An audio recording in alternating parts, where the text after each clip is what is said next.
தமிழ்நாட்டில் ஒரு நகரம் இருக்கிறது. அங்கே பணம் முக்கியமல்ல, மத வேறுபாடு இல்லை. பல நாடுகளைச் சேர்ந்த மக்கள் ஒரே சமுதாயமாக வாழ்கிறார்கள். அது கற்பனை இல்லை. அது ஆரோவில். ஆரோவில் புதுச்சேரி அருகே அமைந்துள்ள ஒரு சர்வதேச சமூக நகரம். 1968இல் தொடங்கப்பட்டது. இன்றும் இயங்கிக் கொண்டிருக்கிறது.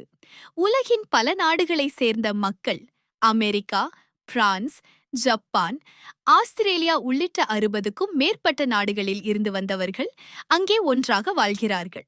அதன் நோக்கம் என்ன? மனிதர்கள் தேசியம், மதம், மொழி என்ற பிரிவுகளை தாண்டி வாழ முடியும் என்பதை காட்டுவது.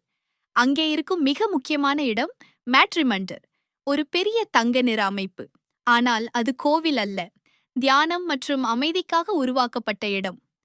ஆரோவில்லில் சமூக வாழ்க்கை, பகிர்வு, சுற்றுச்சூழல் பாதுகாப்பு மற்றும் மனித ஒற்றுமைக்கு அதிக முக்கியத்துவம் கொடுக்கப்படுகிறது. உலகம் எல்லைகளை உருவாக்கிக் கொண்டிருக்கும் போது தமிழ்நாட்டில் ஒரு இடம் மனிதர்களை ஒன்றாக இணைக்க முயற்சிக்கிறது. 1968 முதல் இன்றும். ஆரோவில் பற்றி இன்றுதான் தெரிந்தது என்றால் காமெண்டில் சொல்லுங்கள். சப்ஸ்கிரைப் செய்யுங்கள். தமிழ்நாடு பற்றி யாரும் சொல்லாத விஷயங்கள் இன்னும் நிறைய இருக்கின்றன.